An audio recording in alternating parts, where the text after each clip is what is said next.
Olá, minhas irmãs, meus irmãos, a paz de nosso Senhor Jesus Cristo esteja com todos vocês, com os seus familiares.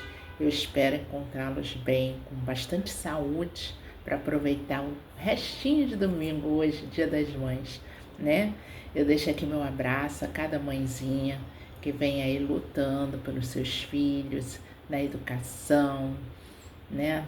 Num bom acolhimento no lar. Que Deus as abençoe profusamente. Amém? Hoje eu ganhei esse livrinho lindo, olha que show. É do padre Rodrigo Rodrigues. É um padre lá de Osasco. E o vento soprou Ave Marias. Muito linda a temática. Olha a capa, que linda. Muito obrigada, presente de Deus no meu coração, né? Eu deixo aqui para vocês também uma mensagem de Madre Teresa de Calcutá. Já já a gente vai fazer a nossa oração inicial, tá bom? Essa frase de Madre Teresa, ela muito me inspira, né? Todos os meus dias, quando eu vou sair em missão, quando eu vou para o trabalho.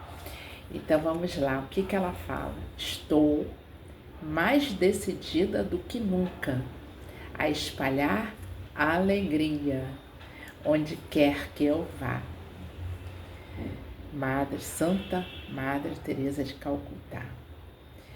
Então, aonde nós formos, sempre levarmos essa alegria contagiante, em que Maria falava no Evangelho de Lucas, meu coração exulta de alegria. Nós vamos ler essa passagem hoje especial pelo Dia das Mães, tá, minhas irmãs? É uma passagem muito especial, está em Lucas. Nós vamos continuar nosso estudo de Gênesis, mas nós vamos dar uma paradinha só para ler o Evangelho de Lucas, primeiro capítulo, tá? Primeiro capítulo, versículo 30 versículo 46, tá? Então, é uma bonita oração, é uma oração que nós todos podemos fazer hoje, nós mulheres. E Maria disse, minha alma glorifica ao Senhor, em Deus meu Salvador, porque olhou para sua pobre serva. Por isto, desde agora, me proclamarão bem-aventurada todas as gerações, porque realizou em mim maravilhas aquele que é poderoso e cujo nome é santo. Sua misericórdia se estende de geração em geração sobre os que o temem. Não é bonito?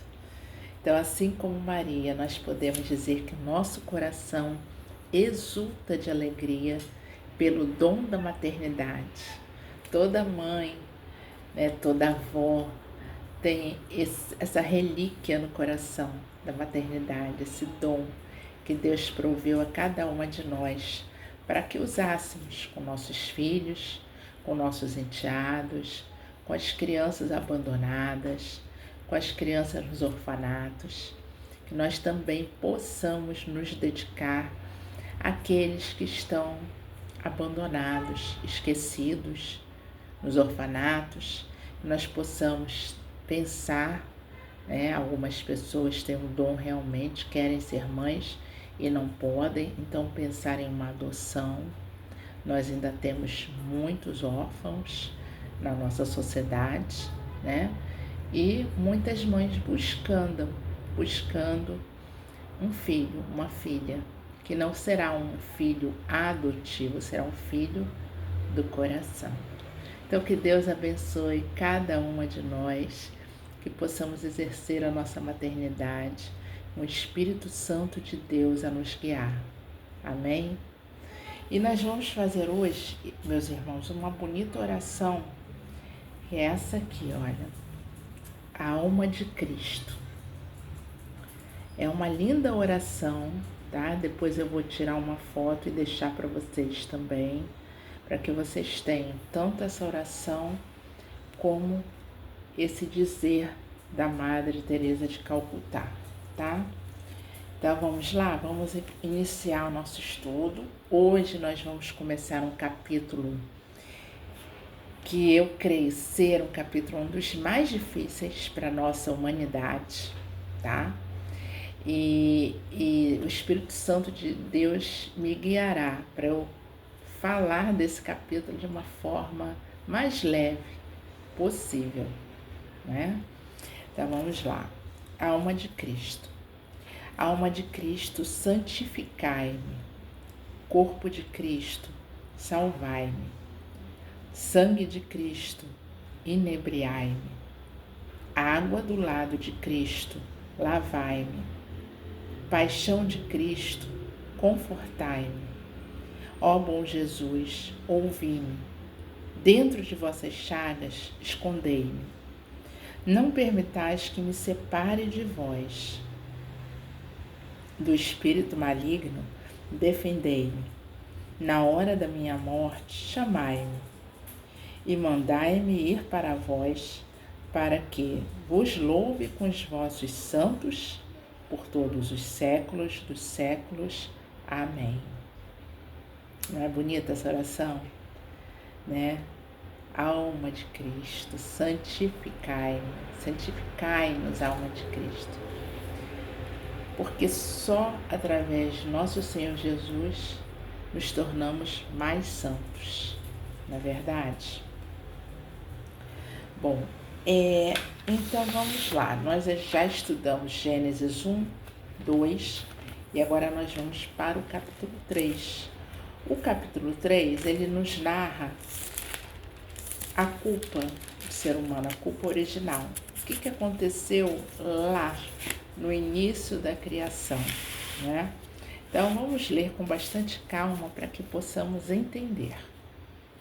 A culpa original. Capítulo 3, versículo 1. A serpente era o mais astuto de todos os animais dos campos que o Senhor Deus tinha formado. Ela disse à mulher: é verdade que Deus vos proibiu comer do fruto de toda a árvore do jardim? A mulher respondeu-lhe: podemos comer do fruto das árvores do jardim. Mas do fruto da árvore que está no meio do jardim, Deus disse: vós não comereis dele, nem o tocareis, para que não morrais. Oh, não, tornou a serpente, vós não morrereis. Mas Deus bem sabe que no dia em que dele comerdes, vossos olhos se abrirão, e sereis como deuses, conhecedores do bem e do mal.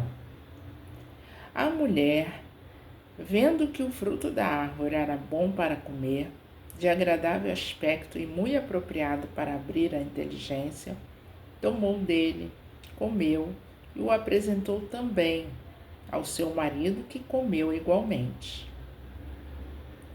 Então os seus olhos abriram-se e vendo que estavam nus, tomaram folhas de figueira, ligaram-nas e fizeram cinturas para si. E eis que ouviram o barulho dos passos do Senhor Deus, que passeava no jardim à hora da brisa da tarde.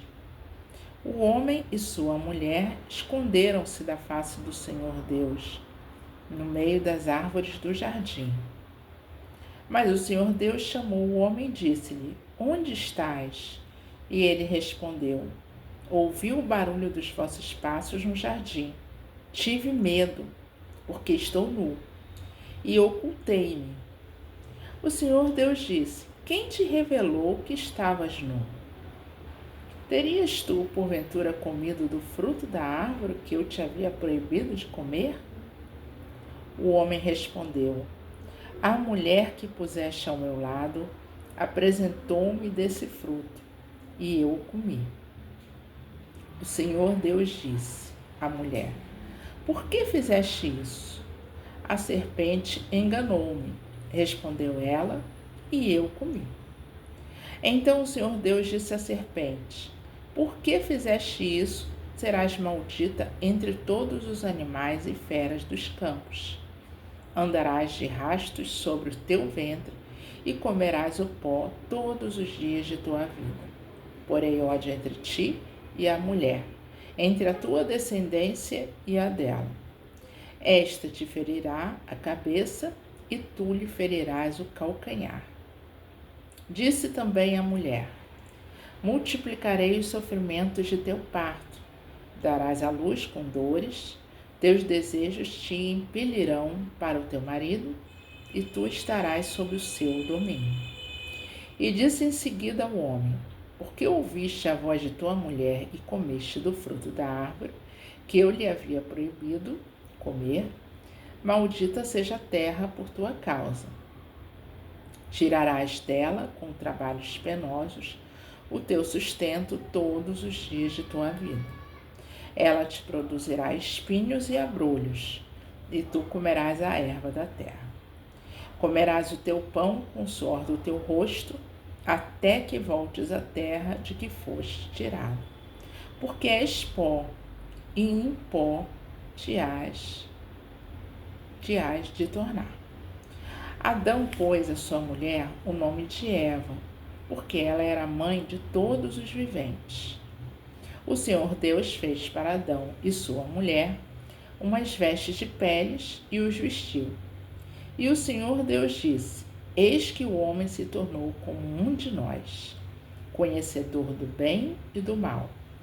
Agora, pois, cuidemos que ele não estenda sua mão e tome também o fruto da árvore da vida e o coma, e viva eternamente. O Senhor Deus expulsou do jardim do Éden para que ele cultivasse a terra de onde tinha sido tirado, e expulsou-o e colocou ao oriente do jardim do Éden querubins armados de uma espada flamejante para guardar o caminho da árvore da vida. Meus irmãos, eu falei que esse é um dos capítulos mais difíceis de Gênesis, né? Os 3 primeiros capítulos são muito importantes, porque se trata da criação do mundo, né? Das bênçãos que Deus dispensou para os seres viventes e para nós, né? Da noção de que nós somos a imagem e semelhança de Deus e que o verbo, a palavra, estava com ele, né? Era ele. Por isso, nós temos a Santíssima Trindade, Pai, Filho e o Espírito Santo, que agem em unidade. São 3 pessoas, mas um só Deus, né? Então, a culpa original, essa culpa, né, narrada em Gênesis 3, ela trata da desobediência devido ao livre-arbítrio. Nós não somos seres robotizados, que fomos criados para não pensar. Não, nós pensamos. Reparem, ali Eva, a mulher, né, que ainda não tinha nome, a mulher ali, ela, o que a serpente aqui, né, figurado como uma serpente, fez uma pergunta à mulher, né? Fez uma indagação. Ela tinha chance de recusar a proposta? Tinha chance de dizer não, eu não comerei desse fruto porque não será bom para mim nem para o meu esposo, né? Mas o que ela fez? Ela aprovou, ela desobedeceu, ela fez uma escolha, né? E ela ainda apresentou essa escolha para o seu marido. Então vejam como na vida é bem assim, né? Nós temos a oportunidade de escolhermos o que é melhor. A vida é feita de escolhas. Nós escolhemos todos os dias, nós escolhemos: vamos à missa, não vamos à missa, vamos continuar trabalhando, vamos mudar de trabalho, vamos mudar de cidade, vamos ficar nessa cidade, Vamos educar o nosso filho no colégio tal, ou no colégio X ou Y. Então nós fazemos escolhas na vida. Às vezes nos vêm propostas que são propostas tentadoras, mas que nós devemos analisar com cuidado. Porque às vezes essa proposta, por trás dela vem alguma coisa que vai nos afastar de Deus, não é? Então, a nossa vida é assim, nós não somos robôs que responde sim, responde não e tudo teleguiado. Não, nós somos pessoas livres, fomos criados para essa liberdade. Né? Nós temos um Deus onipotente, onisciente, onipresente, mas é um Deus que nos deu a liberdade para nós agirmos, para nós fazermos as nossas escolhas, não é? Então, aqui, quando na figura da serpente, né, ela primeiro ela faz uma pergunta: podemos comer? Primeiro ela faz uma pergunta aqui logo em cima, né? Ih, tá faltando luz aqui, já vai faltar luz, gente. Ela faz uma pergunta: é verdade que Deus vos proibiu comer do fruto de toda a árvore do jardim? Então, veja, ela faz aquela pergunta, né, com o intuito de receber uma resposta da mulher. E a mulher falou: não, nós podemos comer de toda a árvore do jardim, menos aquela que está no meio, né? Aí, o que a serpente fala? Oh, não, é uma exclamação. Vós não morrereis, quer dizer, ela afirma, né? E embaixo dessa afirmação dela, ela ainda completa: mas Deus bem sabe que no dia em que dele comerdes, vossos olhos se abrirão, e sereis como deuses, conhecedores do bem e do mal. Está aí a proposta feita, está aí a escolha da mulher, né? Ela escolheu ir por esse caminho. O desejo, né? Ali o desejo de talvez do poder. A mulher, vendo que o fruto da árvore era bom para comer, de agradável aspecto e muito apropriado para abrir a inteligência, tá vendo? Tomou dele, comeu e o apresentou também ao seu marido, que comeu igualmente, né? Então, além de ela fazer essa escolha, né, ela apresentou também a escolha para o marido, e o marido cedeu a essa escolha, né?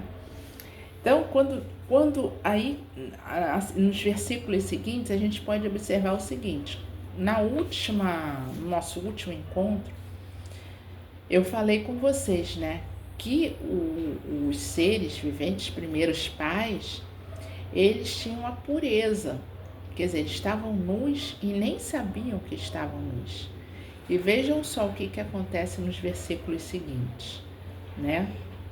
O que custou essa desobediência? Essa escolha que ela fez, né? Então, a escolha, a mulher, aqui, ó. Então, seus olhos abriram-se. Olha o resultado, a consequência da escolha. E vendo que estavam nus, tomaram folhas de figueira. Quer dizer, eles já tiveram esse senso da nudez, eles já sentiram medo, né? Ligaram-nas e fizeram cinturas para si. E eis que ouviram o barulho dos passos do Senhor Deus que passeava no jardim à hora da brisa da tarde. Aí eles esconderam-se da face do Senhor Deus no meio das árvores do jardim. Mas o Senhor Deus chamou o homem para, né, ter a satisfação. Isso aqui me faz lembrar uma passagem uma vez na minha vida, quando eu era criança, né? E eu falei um palavrão que eu acho que eu aprendi na escola, eu era bem pequenininho. E aí, depois de falar o palavrão, eu olhei assim para o rosto da minha mãe, da minha avó, e ela estava assim com uma cara bem feia de censura, né? E aí, o que eu fiz? Eu fui me esconder embaixo da mesa da sala de jantar, olha só. Quer dizer, essa noção todos nós já trazemos conosco, do bem e do mal, né? Então, quando Eva transgrediu um preceito divino, o que acontece? Ela perdeu a pureza e já tem essa noção da ciência do bem e do mal. Então eu fiz exatamente isso. Eu me escondi embaixo da mesa com medo.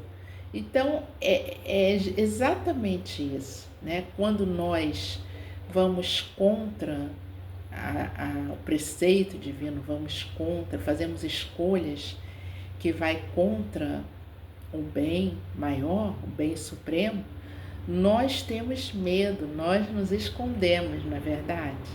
Então aqui está muito bem ilustrado nessa passagem, né? E aí o Senhor Deus disse-lhe para o homem: onde estás? E ele respondeu: ouvi o barulho dos vossos passos no jardim e tive medo, né? Então vejam que interessante esse sentimento que aflorou no homem, do medo, porque ele já tinha essa ciência do bem e do mal, né? E para que o homem agora não tivesse a vida eterna, Deus guardou a árvore da vida. O homem, ele foi contra um preceito divino, né? Ele foi contra uma orientação divina ali. Então, a desobediência desencadeou o que os nossos primeiros pais fizeram, que é a chamada culpa original. Só que eu quero lembrar, gente, para não ser pesado esse estudo, que ao lado da culpa, que eles chamam de culpa original, nós temos a misericórdia divina. E também nós temos o livre-arbítrio. Então, nós fazemos as escolhas iluminados pelo Espírito Santo, né, as escolhas corretas no caminho do bem. Nós sabemos hoje discernir o bem do mal. E nós temos do outro lado a misericórdia de Deus, que é para todos nós, né? Então nós temos essa ciência, né, do bem e do mal, mas também do outro lado nós temos a misericórdia de Deus, que é gratuita, que é um dom gratuito que Ele dá para todos nós seres humanos, que Ele concede para todos nós, não é? Então que possamos honrar o nome do nosso Deus com as nossas escolhas, é o que esse capítulo nos ensina, né? Deus quer a misericórdia, Deus não quer rituais, Deus não quer um coração cheio de culpa, porque a culpa não vem de Deus. O que é de Deus é o arrependimento. A culpa, ela nunca vai nos levar a nenhum lugar bom, mas o arrependimento sim. Então, quando a gente se arrepende de todo o coração, com todo o nosso querer, do mal que nós fizemos, Deus está ali para nos perdoar, né, pela sua misericórdia. Então, que possamos dizer cada vez mais: Jesus, eu confio em vós, na vossa misericórdia, não é? Bem, meus irmãos, com isso nós encerramos esse estudo do Gênesis 3. Na próxima semana nós vamos para um capítulo também muito difícil, que é o capítulo 4, que é o primeiro faraticídio da história, né, da Bíblia. É um capítulo difícil também, né?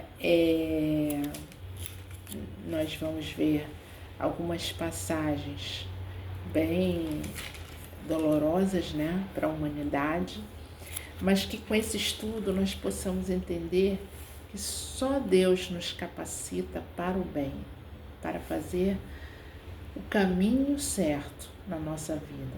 E que esse caminho é feito de escolhas sempre. Durante o dia nós estamos escolhendo sempre o caminho certo, não é? Eu vou indicar para vocês também a leitura orante da palavra, tá? Essa leitura orante são os passos que você faz para você fazer uma leitura bíblica bem proveitosa, né? Então aqui diz o seguinte: o primeiro passo é a leitura, o que o texto diz, que foi isso que nós fizemos agora, né? O segundo passo é meditação, o que o texto diz para você, para mim, tá? Também nós fizemos isso agora. O terceiro passo é a contemplação, o que a palavra me leva a experimentar. O quarto passo é a oração, o que a palavra me leva a falar com Deus. E o quinto passo é a ação, o que a palavra me leva a viver. Então, olha como é interessante essa proposta, né? Porque não é só a leitura da palavra, nós precisamos refletir, precisamos contemplar sobre essa palavra para poder aplicar, trazer ela para os nossos dias, né? Trazer um pouco da verdade que nós lemos na palavra no nosso dia, né? E entender aonde eu posso me transformar, aonde eu posso melhorar, não é verdade? Então, um santo dia das mães, que vocês estejam bem, uma paz de nosso Senhor Jesus Cristo. Até a próxima.